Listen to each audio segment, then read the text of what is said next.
Hi hello good morning friends. అందరూ ఇలా ఉన్నారు, అందరూ బాగున్నారు, అందులో నేను ఉండాలనుకుంటాను ఫ్రెండ్స్. సో మొన్న ఒక వీడియోలో మీకు ఒక విషయం చెప్పడం అంటూ జరిగిందండి. అదేంటంటే మా ఫ్రెండ్ వచ్చారు, తను ఎందుకు గురించి వచ్చారో దేని గురించి వచ్చారో మీకు తర్వాత నేను నెక్స్ట్ వీడియోలో ఎక్స్ప్లెయిన్ చేస్తానని చెప్పడం జరిగిందండి. సో అయితే ఫస్ట్ ఆఫ్ ఆల్ మీకు ఒకటి చెప్పాలండి. నేను కరోనా టైంలో ఇల్లు మారినప్పుడు ఏమైందంటే నాకు స్కిన్ ఎలర్జీ వచ్చింది. స్కిన్ ఎలర్జీ రావడంతో అందరు కామన్గా ఏం చేస్తారు, హాస్పిటల్కి వెళ్తారు. నేను అదే చేశాను. అయితే వెళ్తే ఆయన ఒకటే మాట అడిగారు, ఏమ్మా మీకు ఇది ఎప్పటి నుండి ఉందన్నారు. డాక్టర్ గారు నాకు ఒక 2-3 రోజుల నుండే ఉందండి, ఇట్లా అవుతుందని చెప్పాను. సరేనమ్మా అని చెప్పేసి ఇంతకుముందు ఉందా అన్నారు. ఇంతకుముందు లేదు డాక్టర్ గారు అన్నాను. అయితే మీరు ఇల్లు మారడం కానీ లేక ట్రావెల్ చేయడం కానీ జరిగిందా అన్నారు. ఇల్లు మారాను డాక్టర్ గారు అన్నాను. సో అయితే ఇంటి పక్కల చుట్టుపక్కల ఏమైనా చెట్లు ఉన్నాయా అన్నారు. ఉన్నాయి డాక్టర్ గారు అన్నాను. అయితే కొన్ని చెట్లు కొంతమంది పడరావమ్మా అన్నారు. నాకు ఫస్ట్ టైం విన్నాను, నాకు తెలియదు వాటి గురించి. అసలు చెట్టు పడవు అన్న విషయం అప్పుడే తెలిసింది. సో తర్వాత వచ్చేసేసి మెడిసిన్ రాశారు, సోప్ సొల్యూషన్స్ క్రీమ్స్ అవేవో రాశారు. వాడిన తర్వాత బాగానే ఉంది, తగ్గింది. మళ్ళీ రిపీట్ అయిందండి. మళ్ళీ రిపీట్ అయ్యేసరికి ఏం చేస్తాం, మళ్ళీ వెళ్ళేసరికి డాక్టర్ గారు ఇలా జరుగుతుందండి, ఇదేంటండి ఇట్లా అవుతుంది, నాకు భయం వేస్తుంది అన్నాను. అమ్మ భయపడాల్సిన అవసరం ఏం లేదు, ఒక ఏజ్ అంటూ వచ్చిన తర్వాత ఇట్లాంటివన్నీ సహజము. మీరు ఫుడ్లో ఏం తీసుకుంటున్నారో అది అబ్జర్వ్ చేయండి, అబ్జర్వ్ చేసి అది తినడం ఆపేసేయండి అన్నారు. సరే అని చెప్పేసి అబ్జర్వ్ చేసిన తర్వాత కొంచెం పులుపు తినేసరికి అలా అవుతుంది. సో పులుపు తింటే పడడం లేదన్నమాట అని చెప్పేసి ఒకసారి మళ్ళీ వెళ్ళి కలిసి డాక్టర్ గారితో చెప్దామని చెప్పేసి మళ్ళీ వెళ్ళేసి డాక్టర్ గారు ఇలా పులుపు తింటే పడడం లేదండి అని అన్నారు. సరేనమ్మా దాని గురించి చేసేది ఏం లేదు, ఇంకా పులుపు తినడం ఆపేయండి అన్నారు. నాయనో ఇంకా అప్పుడు వచ్చింది నాకు ఇంకా పెద్ద ప్రాబ్లం. సరే అని చెప్పేసి ఏం చేస్తాం, చేసింది ఏమీ లేదు కదా, వెనక్కి చెవులు కొట్టుకుంటూ వచ్చేసి ఆపేసిన తర్వాత ఒక పని వల్ల ఊరు వెళ్ళడం జరిగిందండి. ఊరు వెళ్తే అక్కడ వచ్చేసి మా మరదలు తమ్ముడు భార్య, తను వదిన ఒక చెప్తాను మీకు వింటారా అంది. ఏంటమ్మా అన్నాను. ఒక మేడం నెంబర్ ఇస్తాను మాట్లాడండి. ఎవరమ్మా అన్నాను.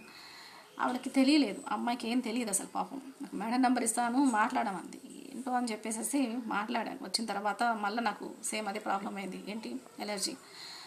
మెడిసిన్ వాడాక 2 days తర్వాత మాట్లాడాను. అసలు ఎవరు ఏంటి మేడం దేని గురించి ఏంటి అని చెప్పేసి ఫోన్ చేస్తే మేడం ఆ పేరు కూడా చెప్పలేదు ఈ అమ్మాయి. అయితే ఇట్లా పలానా మా మరదలు నంబర్ ఇచ్చింది మేడం, మీతో మాట్లాడమన్నారు అని అన్నాను. సరేనమ్మా మీరు ఎక్కడ ఉంటారని. హైదరాబాద్లో ఉంటాను. అంటే మీకు విస్టేజ్ గురించి తెలుసా అమ్మ అంది. తెలియదు మేడం. తెలీదు అని అంటే అక్కడ చాలా మటుకు తెలిసే ఉంటుందమ్మా, సో మీకు అవగాహన లేకపోతే దాని గురించి నేను ఎక్స్ప్లెయిన్ చేస్తానన్నారు. ఫస్ట్ ఆఫ్ ఆల్ ఒక మాట చెప్పారంటే, ఒకటి మీరు దీని గురించి ఫోర్స్ చేయొద్దు, బలవంతం చేయొద్దు, ఎవరికి కూడా ఎక్స్ప్లెయిన్ చేయాలి అని అనుకుంటే ఒకవేళ వాళ్ళకి ఇంట్రెస్ట్ ఉందంటే నా దగ్గర తీసుకురండి, లేదు వీలు కాగలేదు అని అనుకుంటే ఫోన్ చేసి మాట్లాడించండి అన్నారు. ఓకే మేడం అన్నాను.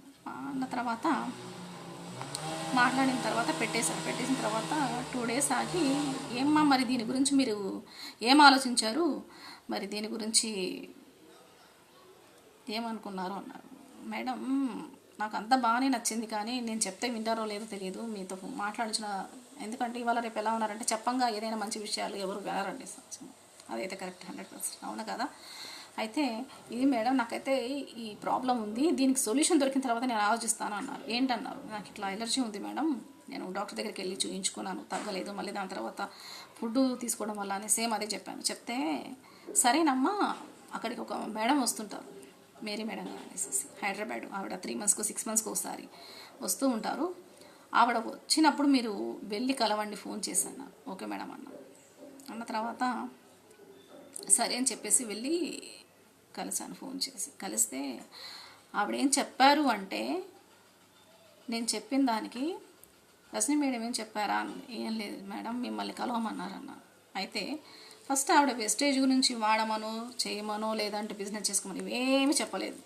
ఫస్ట్ ఆఫ్ ఆల్ కూర్చోమన్న తర్వాత చూపించారు, ఏంటి లైవ్లో మీరు హాస్పిటల్ మెడిసిన్కి మన వెస్టేజ్ మెడిసిన్కి ఎంత తేడా, ఏంటి ప్రాబ్లం, ఏంటి అసలు సొల్యూషన్ ఏంటి అనేసి. అసలు అది చూసిన తర్వాత నాకు అనిపించింది నిజంగా ఎక్సలెంట్ అనిపించింది. ఎందుకు అంటారా, అది మీరు కూడా చూస్తే కానీ తెలియదు, ఎందుకంటే అంత బాగా ఎక్స్ప్లెయిన్ చేశారు. సో అంత బాగానే ఉంది. ఆవిడంత బాగా నేను చెప్పానో లేదో నాకు తెలియదు, ఎక్స్ప్లెయిన్ చేస్తానో లేదో కూడా నాకు తెలియదు.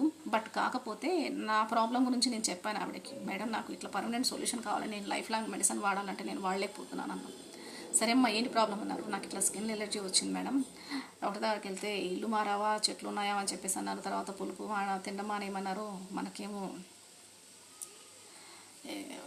చాలా బాధేసింది మేడం అన్న. సరేనమ్మా, సో బాధపడాల్సిన అవసరం లేదు, నీకైతే నేను రాసిస్తానన్నారు. అవేంటో తెలుసా అండి, నీమ్ క్యాప్సిల్స్ కనిపిస్తున్నాయా, నీమ్ క్యాప్సిల్స్ ఒకటి, రెండోది వచ్చేసి అల్లవీరా కనిపిస్తుందండి. ఇది ప్రతి ఒక్కరికి తెలిసే ఉంటుంది. అల్లవీరా చాలామంది పెరట్లో గార్డెన్స్లలో పెంచుకుంటూ ఉంటారు, దాని గురించి ఇంకా వేరే చెప్పని అవసరం లేదు.